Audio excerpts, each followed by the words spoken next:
Okay, we're going to pick up at chapter 40 of the Tale of Despereaux. This one is called Forgiveness. He went first to the throne room, but the king was not there. And so Despereaux slipped through a hole in the molding and was making his way to the princess's room when he came upon the mouse council, 13 mice and one most very honored head mouse, sitting around their piece of wood debating important mouse matters. Despereaux stopped and stood very still. "Fellow honored mice," said the most very honored head mouse, and then he looked up from the makeshift table and saw Despereaux. "Despereaux," he whispered. The other mice of the council leaned forward, straining to make sense of the word that the head mouse had just uttered. "Pardon?" said one. "Excuse me," said another. "I didn't hear right," said a third. "I thought you said Despereaux." The head mouse gathered himself. He tried speaking again. "Fellow members," he said, "a ghost, a ghost!" And he raised a shaking paw and pointed it at Despereaux. The other mice turned and looked, and there was Despereaux tilling, covered in flour, looking back at them, the telltale red thread still around his neck, that like a thin trail of blood.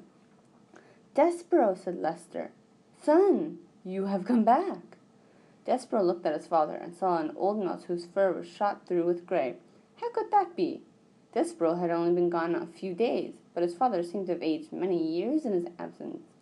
"Son, ghost of my son," said Lester, his whiskers trembling, "I dream about you every night. I dream about beating the drum that sent you to your death. I was wrong. What I did was wrong."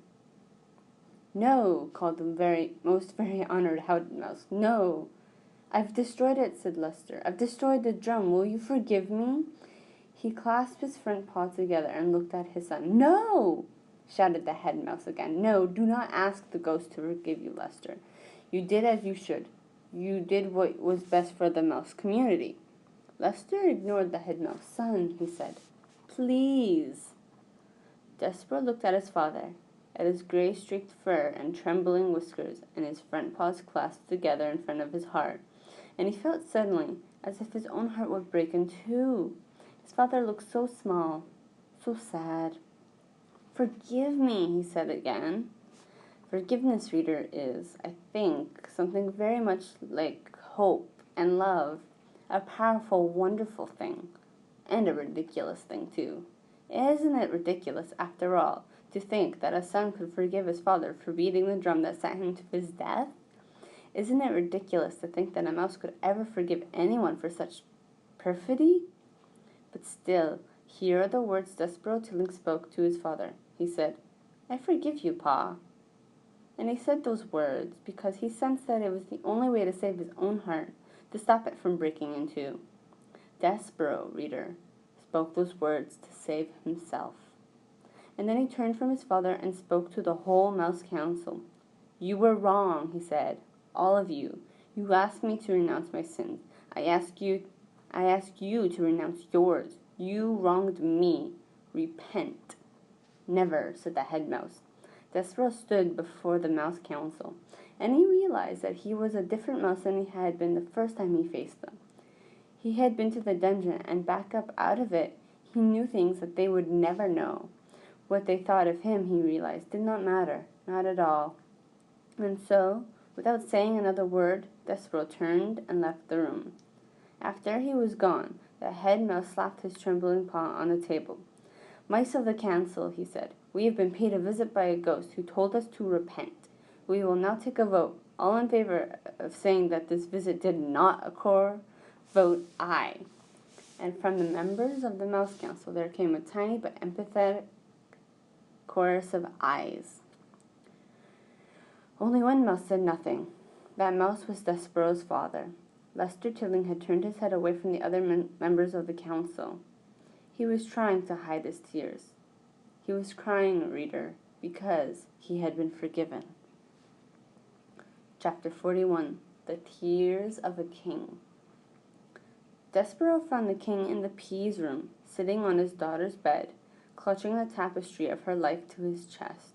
He was weeping, although weeping, really, is too small of a word for the activity that the king had undertaken.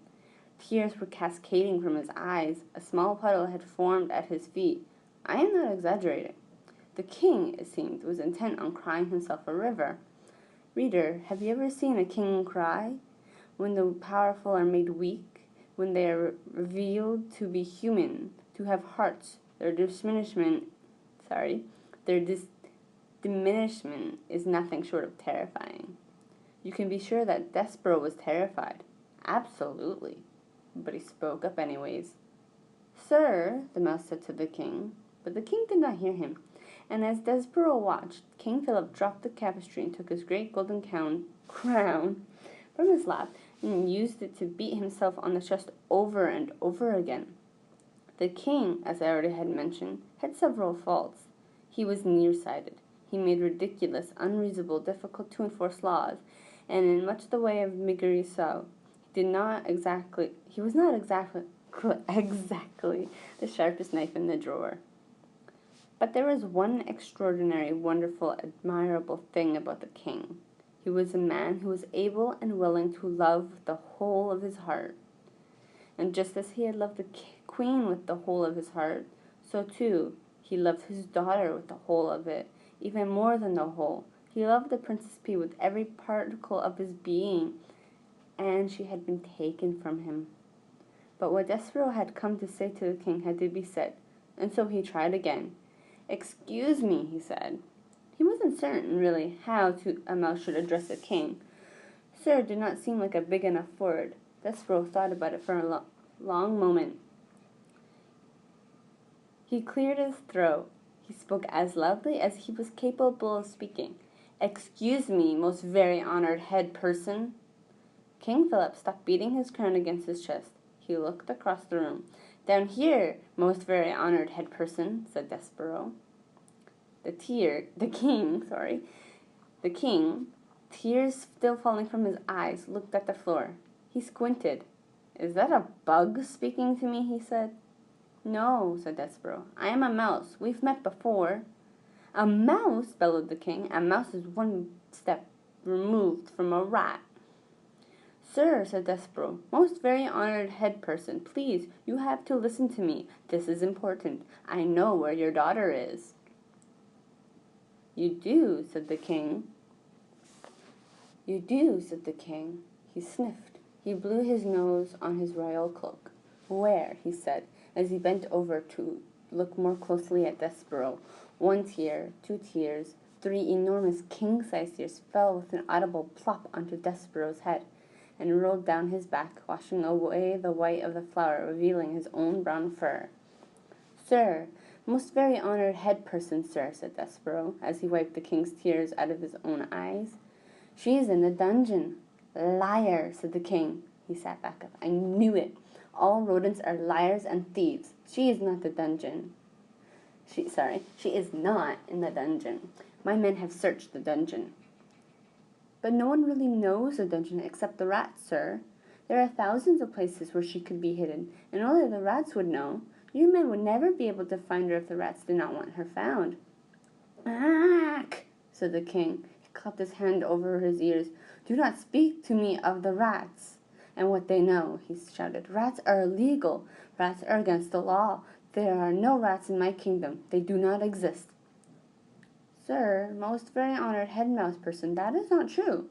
Hundreds of rats live in the dungeon of this castle. One of them has taken your daughter, and if you will send—" The king started humming. "I can't hear you."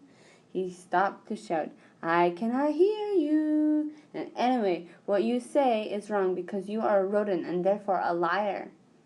He started to hum again, and then he stopped and said, "I have hired fortune-tellers and a magician. They are coming from a distant land.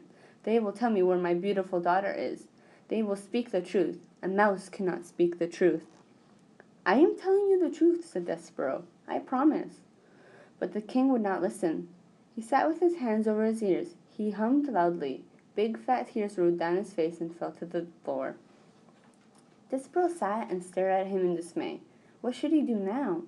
He put a nervous paw up to his neck and pulled at the red thread. And suddenly his dream came flooding back to him. the dark and the light, and the knight swinging his sword, and the terrible moment when he had realized that the suit of armor was empty.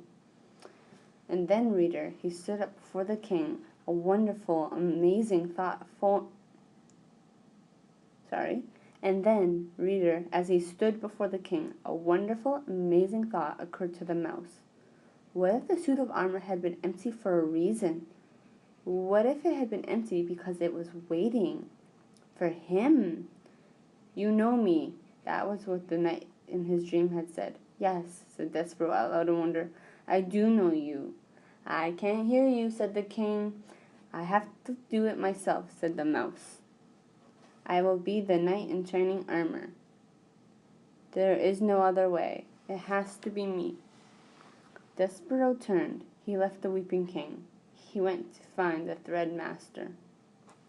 That is the end of chapter 41. Oh, Despereaux, you're getting so brave. I feel so proud of you.